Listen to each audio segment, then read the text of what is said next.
Pengamat kepolisian Bambang Rukmianto juga menduga penangkapan Irjen Teddy Minahasa tak terlepas perang dua kelompok internal kepolisian. Menurut Bambang Rukmianto, ada pertarungan antar kelompok di intern polisi. Bambang menuturkan dugaannya penangkapan Irjen Teddy Minahasa terkait kasus peredaran narkoba tak lepas dari isu pertarungan antar kelompok di internal Polri.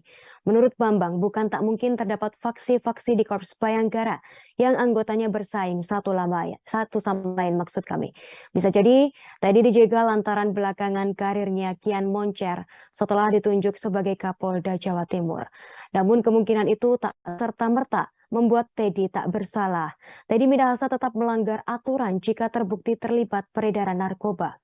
Bambang menilai penangkapan Teddy yang hanya berselang 4 hari setelah penunjukannya sebagai Kapolda Jatim memperlihatkan bahwa ada yang salah dalam penentuan jabatan di sumber daya manusia Polri. Menurutnya, pola pembinaan karir SDM di Polri masih kacau. Proses tersebut jauh dari sistem meritokrasi, tetapi lebih mengutamakan kedekatan dengan para petinggi kolusi atau nepotisme. Oleh karenanya, uji kelayakan dan kepatutan atau fit and proper test petinggi polisi di Mabes Polri layak diragukan dan wajib evaluasi. Bambang mengatakan fakta-fakta terkait kualitas dan integritas para pati atau perwira tinggi seperti Verdi Sambo, Teddy Minahasa, dan banyak perwira menengah pamen yang bermasalah menunjukkan bagian SDM Polri hanya sekedar alat bagi jabatan yang tak selektif, transparan, dan akuntabel. Bambang menambahkan penetapan tersangka Teddy Minahasa tak cukup mengembalikan kepercayaan publik terhadap Polri. Polri masih punya PR besar untuk menuntaskan kasus dugaan pembunuhan berencana yang menyeret nama Verdi Sambo, dugaan jaringan judi online di kepolisian, hingga tragedi Stadion Kanjuruhan yang menewaskan 132 orang.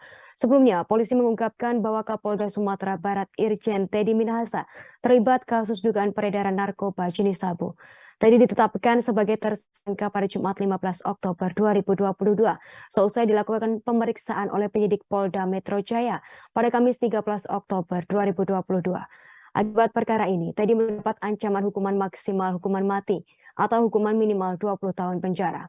Imbas kasus ini, Teddy batal ditunjuk sebagai Kapolda Jawa Timur.